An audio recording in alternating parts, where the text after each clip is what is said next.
So what I wanted to show you briefly today was I'm setting in sleeves on these scrubs I'm making. Okay, there's no gathering on these at all. So what you have to do is this shaped part of the sleeve here has to be pulled to fit in with this shaped part of the sleeve here.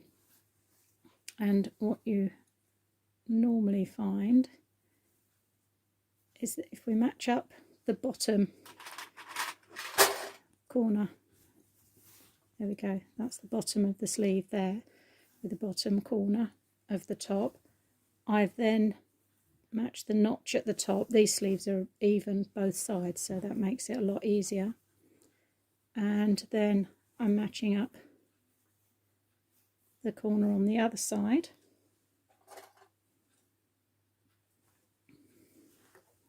So I don't know if you can see all of that. And I've only used 3 clips, okay, because I'm going into the overlocker. So I'm going to take the first one off before I get in. And then what I want to do, so I'm on the other side here, is just take a few stitches, which just mean I'm now set. It can't move now, it's attached. So what I can then start doing, if I move some stuff out of the way, I want to move back slightly so that you can hopefully see better what I'm doing. What I then want to start doing is matching, pulling and matching this. And what I'm going to do is the inside part of the bodice needs to be pulled to match the top of the sleeve shape there. And I'm going to put a couple of clips in. Most of the time I would just run this through with 3 clips, but I want to slow it down and show you what's happening, because this is how you do it. If you were setting it in on jersey, so you had stretch, this is exactly how you would be doing it. So I'm making sure that I'm matching on this side, and I'm going to run it through with the sleeve part on the top. Okay, I'm not going to do the bottom half of it because I'll show you that in a sec. Then I'm going to make sure I've got nothing caught underneath so that I can feel that there's nothing under here. And with overlocking you really do have to do that quite a lot, because obviously you can't see what's going on under here and if there are creases and things. So you have to kind of feel your way and keep checking. So I'm going to start running that through.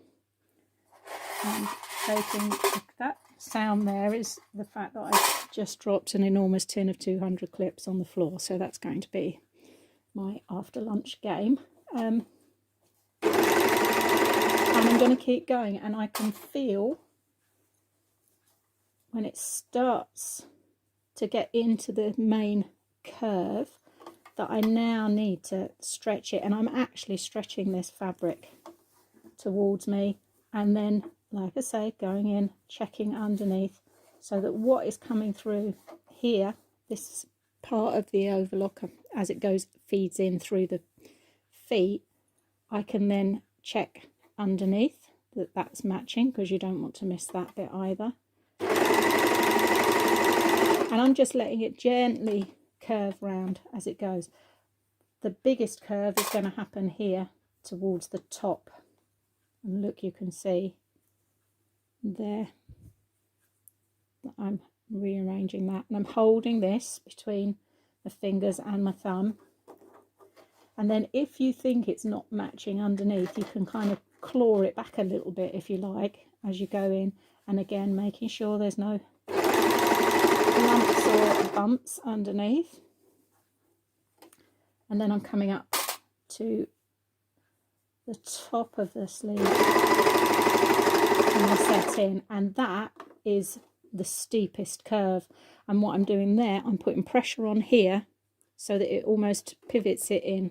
Okay, so I'm holding that fabric there, and then I'm going to do that whole process again, because I've got this bit open here, and look, you can see nothing looks like it's matching at this point, but I'm going to match that first couple of inches, and then, like I say, smoothing underneath, because now I want to push everything back that way and let it curve around, and as I say, pressure on here so that it can curve through the machine.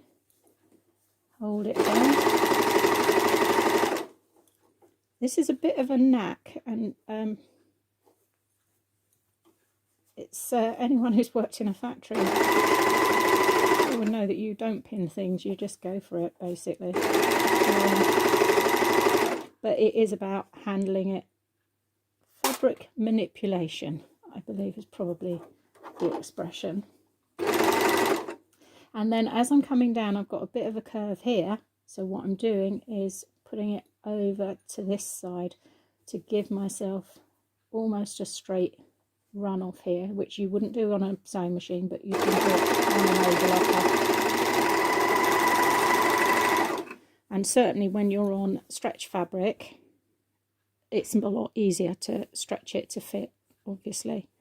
So if I can hold it up, I can't see if you're seeing any of this, because obviously I'm doing this on my own. So that is it all set in. And if I turn it to the right side,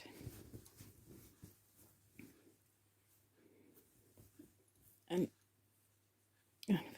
hold it up on the shoulder, there's the sleeve set in front and back, and then it just needs a good press. Okay, because this is scrubs, what I am going to do is to make this seam doubly secure, as I have done with all of them, is I'm going to go around this seam again with the sewing machine as well, just slightly in, so that it gives it double whammy, and like I say, makes it a lot more secure, because these are going to have to go through quite a lot of 60-degree washes and stuff like that.